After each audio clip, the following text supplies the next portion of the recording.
Greetings, this is the L-iteral one, about to present my opinions on the top 10 worst hit songs of 2015. In my list, my requirement is that the song must have hit the top 25 at one point or another in 2015. And overall, I thought this year got worse, but also better than the previous years behind it. Whereas the bad stuff hit new lows left and right, the good stuff got even better, so it all evens out in the end. Now, it's time for the top 10 worst hit songs of 2015. Number 10. The Jonas Brothers really had it going in the 2000s until they ultimately split apart in late October 2013. As they started their individual careers, it seems as if one particular Jonas brother wanted to start his own solo music career.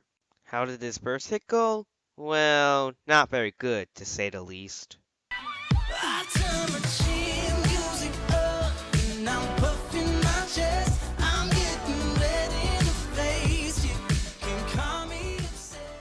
You know, it's pretty sad when the song could have been alright, had it not been for just one set of lyrics. This song actually seems decent enough from the start, and seems to be about Nick admitting his jealousy from seeing his girlfriend look at some other guy. However, after burning up for his love interest, he really turned the temperature from a warm summer day to flat out lava with this particular set of lyrics. It's my right to be hellish. I still get jealous. Wait, what the serious what? This part just stained Nick's image from a typical part of a boy band to some crazy jealous psycho.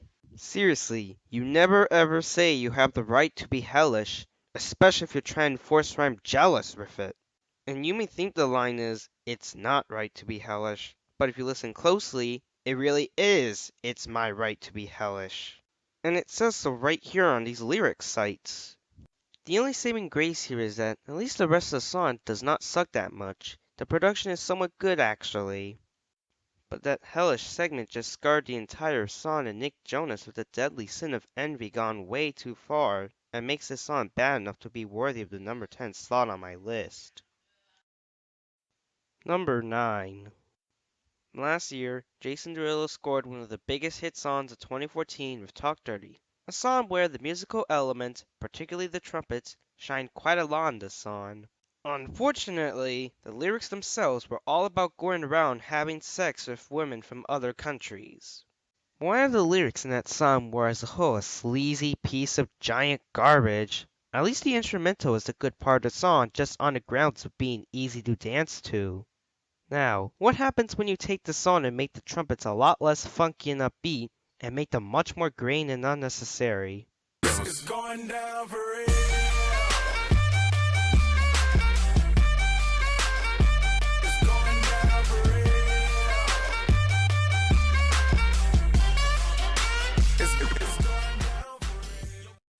Yep, you have going down for real. By that I mean the quality just skyfalls into a headache-inducing mess. And by the way, I may as well lump in another song that tries to rip off Talk Dirty, this time 5 females and 1 rapper. Number 8. Give it to me, I'm worth it. Baby, I'm worth it. I'm worth it. Give me, I'm worth it. Give it to me, I'm worth it. Now here's Fifth Harmony with Kidding, all who have come to take the instrumental from Talk Dirty in their big hit this year. Unlike GDFR, the saxophone here doesn't really give me the same sort of migraine that was GDFR, and it actually sounds more like the saxophone in Talk Dirty, but it isn't good either. The lyrics here are the main problem this time, which are just gratuitous narcissism. If you're telling the man to spend time with you since you're worth it, how are you worth it? They don't even specify how they feel entitled to be worth the man's time, and thus they end up wasting the man's time since there's no substance to the lyrics at all. Kidding does absolutely nothing special in this collaboration, seeing how his verses also add nothing to this song. You could have Fifth Harmony perform the song themselves and it would be the same song. Now, GDFR tries to be more similar to Talk Dirty lyrically, seeing how it's a song about having sex with a girl and nothing more. However, what really kills the song is those screwed up saxophone noises in the entirety of the chorus. The pre-chorus itself starts off normal enough, but then the chorus kicks in, just point blank blasts your ears with some of the most unpleasant saxophone noises conceived in mankind. Instead of being funky and upbeat, I get this dark, forced, and migraine-inducing sound every time the chorus comes. If you're going to rip off a really famous song from the previous year, at the very least, don't butcher the instrumental by making it a screaming cacophony of noise that just makes my ears bleed. So which song is ultimately worse? Well, GDFR does heavily butcher the instrumental by making it a near unlistenable trash of noise, but then again, Worth It not only sounds a lot more similar to Talk Dirty, the lyrics are more egotistical. Ultimately, Worth It is worse because not only does the saxophone sound way more like a blatant Talk Dirty ripoff, the lyrics are full of themselves and always focus on how the man should give it to them since they're worth it. GDFR still has the more intolerable instrumental though, and it's not like being sleazy makes the song much better than Worth It either. Flowrider, please go back into the graveyard of irrelevance. As for Fifth Harmony and Kid Ink, neither of you are worth it. You're just not worth my time in discussing either of you beyond this point. Number 7. 2015 was the year of The Weeknd, Fetty Wap, Drake, and Justin Bieber. The Weeknd in particular was so big that he actually got one of his own songs to replace himself at the number 1 spot.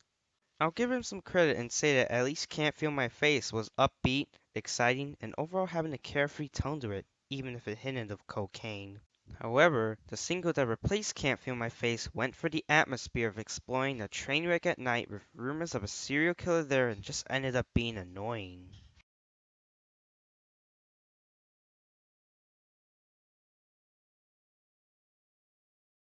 In telling the story of a hedonist who only has sex for pleasure and without any emotional bonds between women, there are some elements that just don't work with me at all. First and foremost, the production tries to be all dark and creepy and just ends up sounding way too screechy. Second, the Weeknd's auto-tuned voice makes it sound like he's trying too hard to be this dark, psychotic hedonist and just ends up sounding fake and whiny. Third, the title isn't even explained until much later on in this song. As it turns out, the reason this song is called The Hills is because the hills have eyes. It's clearly stated at the beginning that the woman wants to keep the cheating on the low, so what kind of sense does The Hills Have Eyes make in this song? Even with these problems, the biggest contradiction present here is that while the Weeknd's delivery makes it seem like he's trying too hard, the lyrics just don't try hard enough. I already talked about why The Hills Have Eyes is not a good set of lyrics in the song where there's cheating involved, but the lyrics also ask the woman, who are you to judge? Now I know that the woman is indeed responsible for her own actions since she's clearly falling for this irresistible hedonist and is willing to cheat on her significant other when he's gone. However, if you're supposed to be this I don't care player with I only love it when you touch me not feel me and you gon' have to do it at my tempo, why exactly do you care about how the woman judges you? With lines like hills have eyes and keep on trying to hide it but your friends know, they just reinforce the idea that the Weeknd does care about the women. He clearly cares enough about the woman's status now that she's done the cheating. Come on, Mr. Weeknd, pick a side, for that you either don't care about how you feel about the woman, or you actually do care about the woman. This entire song is just whiny in several forms. The production whines throughout the song, the Weeknd's autotune sounds a lot whinier than it should, and parts of the songwriting come across as whining about what the women may think of him. In any case, the Weeknd should really stick with more upbeat stuff like Can't Feel My Face and In the Night, rather than the sludgy and whiny mess that is The Hills. Number 6. I can't say I hate Ellie Goulding or her music, okay? In fact, I actually like some of her hit songs. For example, one of her biggest hit songs was Lights, a song that I really enjoyed quite a lot. It's got a great piano to keep the song going, and some pretty personal lyrics that paint out her fear of the dark as a child. She also has another great song, Burn, where the piano and bells really do continue to make the song better with every listen. At the end of the day, all I ask is that she please not waste her potential as something like 50 Shades of Grey.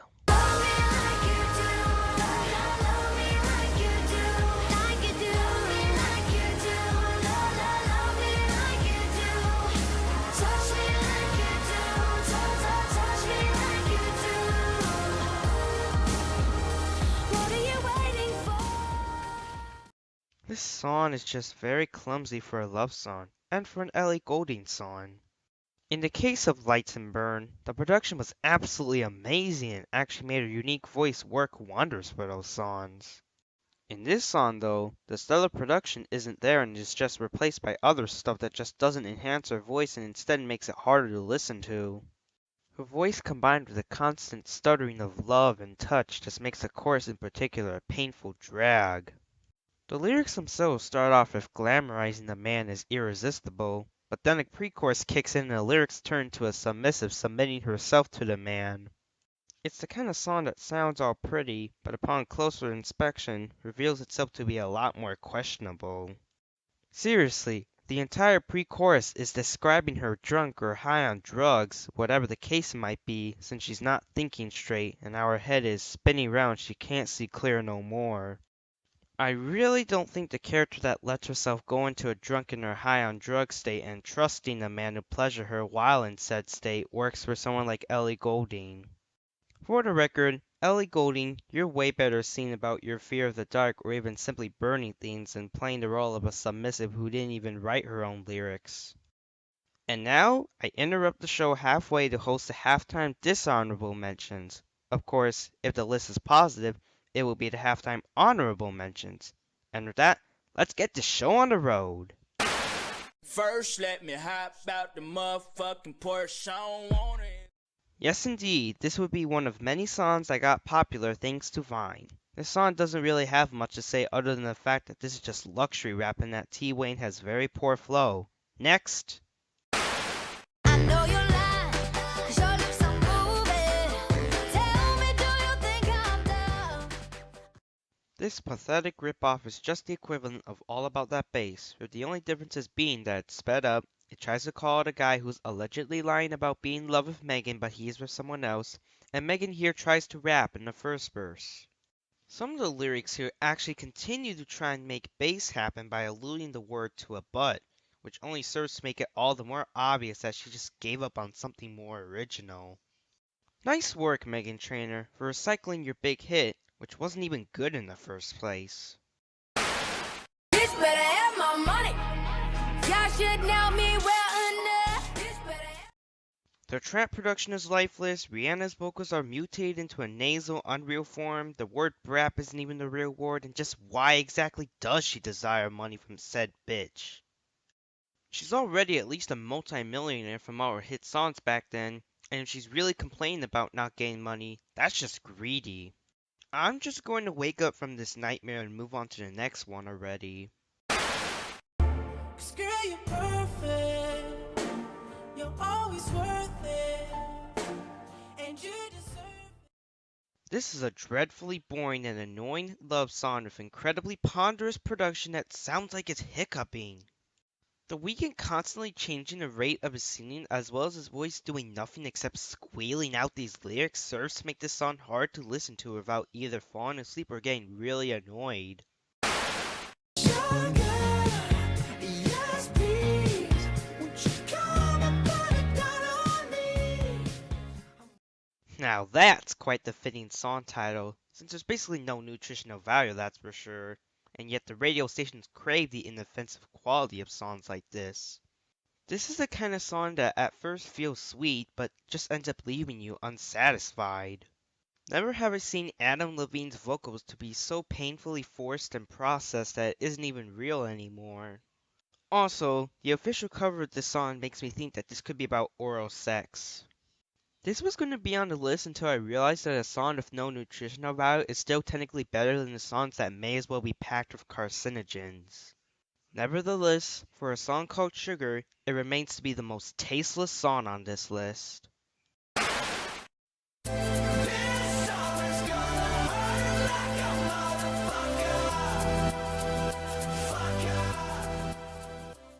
Seriously, any human who thinks it's a great idea to name their song "This Summer's Gonna Hurt Like a Motherfucker" should have their brain examined. It's definitely one of Maroon 5's worst songs, and it hurts like a second-degree sunburn. Truth be told, I went into the song expecting Adam Levine to say why he thinks this summer will hurt like a motherfucker, and all I got was a migraine-inducing synth and the lyrics insulting the girl for being vapid, who he still thinks is hot. Even so, this summer didn't really hurt all that much. That is, except for that insufferable dance song you already know about. At the end of the day, this song is One More Night, only with a much more asinine and vacuous title and hook. Now if you excuse me, I'm going to go inside and get myself a glass of water.